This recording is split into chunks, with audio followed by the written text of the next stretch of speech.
video, I'm going to be talking about how do you write conditional statements and their converses. So, if-then statements. What are if-then statements? Well, if-then statements are also called conditional statements. So when you hear the word conditional statement, think a statement that can be written in the form if-then. So conditional statements have two parts. The part following the if is the hypothesis. So remember, the hypothesis does not include the word if. It's just the part following if. And then the part following the then is the conclusion. So again, remember, the conclusion doesn't include the word then. It's just the part following the word then. Alright, so some examples. So an example of a conditional is, if you are not satisfied for any reason, then return everything within 14 days for a full refund. So if they ask me, and I mean on a worksheet or in the book or on a test or quiz, if you're asked to identify the hypothesis, look in the conditional where the if is, which would be right here, and the part that follows it is your hypothesis. Not the word if, but the part that follows it. So, you are not satisfied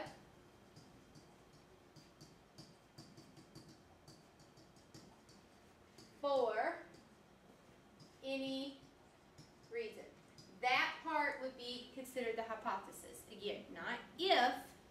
The if just indicates what the hypothesis is. Alright, so conclusion is the part that follows then. So look in your statement for the word then, and then the phrase that follows it is your conclusion. Not the word then, but the part that follows it. So, return everything within 14 days.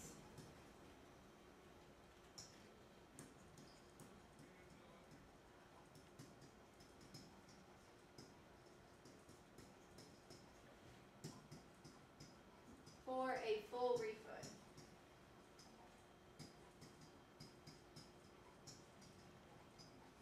So again, if they tell me to identify the hypothesis, I look for the word if in my conditional, and the part that follows it, not the word if itself, is your hypothesis. And then for conclusion, work for the word then. The part that follows it is your conclusion. Okay? So that's conditionals. It's your turn. So, right now, I want you to take a moment to identify the hypothesis and conclusion in this statement. If it is Saturday, then Alyssa plays soccer. So think for a minute. What's the hypothesis? If you said the hypothesis is it is Saturday, you are right. Okay? So let's identify the conclusion. What would the conclusion be? If you said the conclusion is Alyssa plays soccer, then you are right. If you included the word if or included the word then in your answers, it's not right, because the word if and the word then are not part of your hypothesis and conclusion. It's just part of it being a conditional. Alright, more conditionals. So there are several different ways to express a conditional statement. And it'll be the same meaning, it just doesn't literally use the word if, then. So for example, an if-then conditional would be, if you are a member of Congress, then you are a U.S. citizen. So that's a conditional statement in the form if-then. But the same statement can be rewritten differently to still be conditional and mean the same thing, but not use the words if-then. So for example, if my conditional in if-then form is if you are a member of Congress, then you are a U.S. citizen, I could also say all members of Congress are U.S. citizens. Exact same meaning, just no if and then. And then the other way you could say is you are a U.S. citizen if you are a member of Congress. So the if part is still the hypothesis, but instead of it being written at the beginning of the phrase or the sentence, it's written at the end. So still hypothesis, still the part that follows if, it's just now they changed the order. So all three of these mean the same thing. All three would be conditionals, but all three aren't necessarily written in if-then form. All right, the converse. What is the converse? Well, the converse is directly related to the conditional. The converse of a conditional statement is formed by exchanging the hypothesis and conclusion. All right, so I literally take the hypothesis and the conclusion and switch them. And remember, the if and then aren't part of those, so they don't get switched. It's just the phrases that follow. So, for example, if a figure is a triangle, then it has 3 angles. So this would be my conditional, my original. If I wanted to change it into a converse, I would switch the hypothesis, which is the part that follows if, and the conclusion, which is the part that follows then. What it would look like is, if a figure has 3 angles, then it is a triangle. So, conditional, if a figure is a triangle, then it has 3 angles. The converse would be to switch the hypothesis and conclusion. So it becomes, if a figure has 3 angles, then it is a triangle. All right, your turn. So, write the converse of this statement below. If you are at least 16 years old, then you can get a driver's license. So take a second, identify the hypothesis and conclusion, switch them around, and create your new statement. I'll give you a second to do that.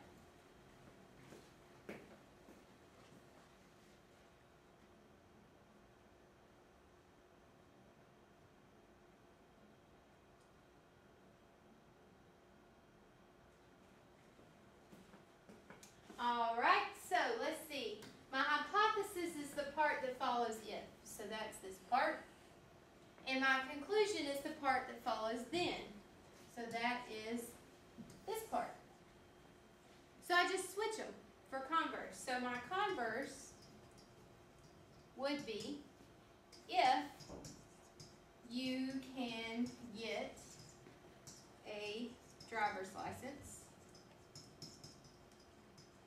that would be my conclusion, now becomes my hypothesis, then you are at least 16 years old. So then you are at least 16 years old. So that would be my converse of this conditional statement. All right? So one question arises usually. The question is, if a conditional statement is true, is its converse always true? So just because the original statement is true, does it guarantee that when I switch the hypothesis and conclusion, I'll get another true statement? So let's look at this situation. Write the converse of the statement below. Is the converse true or false? So let's say our conditional is, if you are Wiz Khalifa, then you are a hip-hop star. Well, that's true, because Wiz Khalifa is a hip-hop star. The question is the converse true? So first, we have to write the converse. So I would take the hypothesis, part following the if, I would take the conclusion, and switch them. So my converse is, if you are a hip-hop star,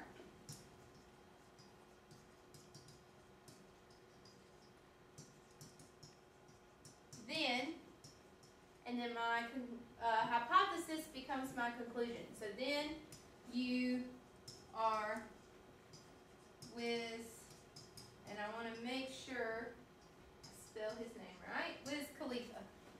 So, is that true? Is every single hip-hop star Wiz Khalifa? Well, no. There's several other hip-hop stars. So, I would conclude that the converse is false. Now, a lot of times when you declare that a converse or a conditional is false, you have to provide what they call a counter example. And that is an example that proves the statement false, but there's a trick. It can't be anything. You can't just say, well, there are other hip-hop stars besides Wiz Khalifa. The example has to be specific. So give me a specific hip-hop star that is not Wiz Khalifa. That's counterexample. Can't be a general sentence. It has to be a specific example. That's why it's counterexample. So let's see. Hip hop stars that are not Wiz Khalifa. I'm going to go with Jay-Z. So Jay-Z would be my counterexample to prove that this converse is false. So I hope this gave you a little bit better understanding of conditionals and converses. And now it's your turn to practice.